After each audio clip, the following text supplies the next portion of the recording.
जय हिंद साथियों, वंदे मातरम साथियों, जय भारत, जय छत्तीसगढ़। दावे और प्रचार प्रसार से दूर भारत की अर्थव्यवस्था वाकई में है डावाडोल। मोदी सरकार कितना भी प्रचार कर ले, लेकिन उसकी गलत आर्थिक नीतियों और विफलताओं को छिपाया नहीं जा सकता।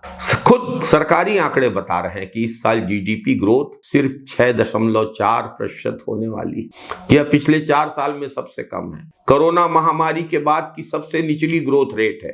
जीडीपी की ग्रोथ रेट कम होने का देश के लोगों पर कितना कहर होगा, इसकी न तो सरकार को, न रिजर्व बैंक ऑफ इंडिया को कोई सुध है, न कोई परवाह। नवंबर 2024 की शुरुआत तक आरबीआई 7.5% और मोदी सरकार 7.2% जीडीपी ग्रोथ के दावे कर रही थी। इन दोनों एजेंसियों के पास, सरकार के पास और रिजर्व बैंक के पास, सारा इकोनॉमिक डेटा और हाई फ्रीक्वेंसी इंडिकेटर है। उसके बावजूद यह इतने अनभिज्ञ कैसे हैं? यह इनकी अकर्मण्यता है, विफलता है, या सत्य को छुपाने की सोची समझी साजिश है। भाजपा सरकार के मंत्री और बीजेपी आर्थिक विशेषज्ञों पर कितना भी कटाक्ष कर ले, लेकिन हकीकत यह है कि भाजपा की सरकार ने पूरे देश को कम ग्रोथ और कमर तोड़ महंगाई की आग में झोंक दिया है। जब सरकार आर्थिक तंगी की असलियत ही नहीं स्वीकारेगी तो समाधान कहां से ढूंढेंगे?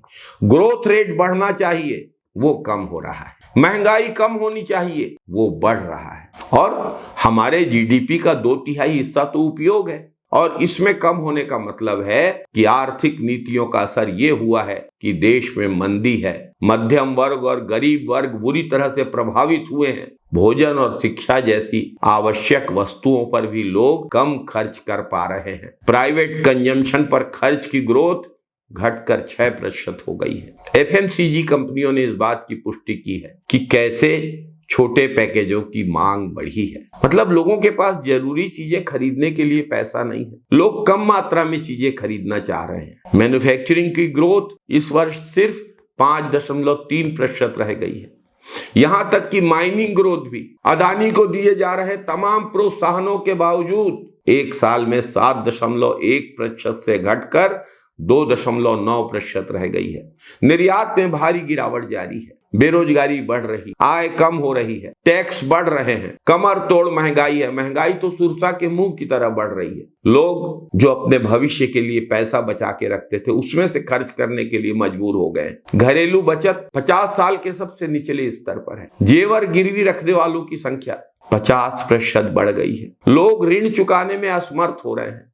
डिफाल्टरों की संख्या में 30% की वृद्धि हुई है। सेकेंडरी स्कूल के एडमिशन में गिरावट हुई है। विश्वविद्यालयों से बिना डिग्री पढ़ाई छोड़ने के लिए छात्र मजबूर हो रहे हैं।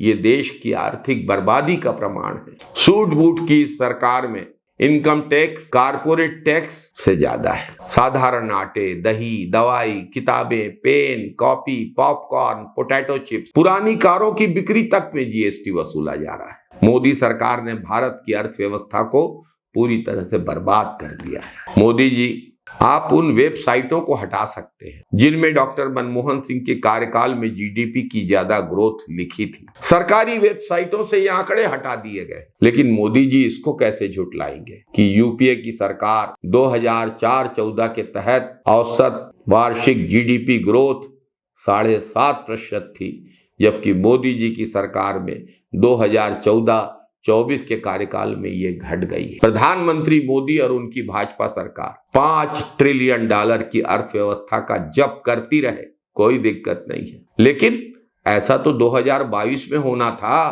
अब तो 2025 भी आ गया है। 2022 में किसानों की आय दुगनी होनी थी, अब 2025 आ गया है।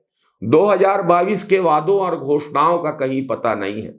यह मोदी सरकार की आर्थिक नीतियों का हाल है। दरअसल मोदी जी को और भाजपा के नेताओं को झूठे प्रचार से, नफरत फैलाने से, अंधभक्तों की तालियां सुनने से और गोदी मीडिया की ओर से अहम मुद्दों पर सन्नाटे से राहत तो मिल सकती है, लेकिन देश की आम जनता को, गरीब मध्यम वर्ग को राहत नहीं मिल पा रही है। इस देश की जनता भाजपा सरकार को कभी माफ नहीं करेगी।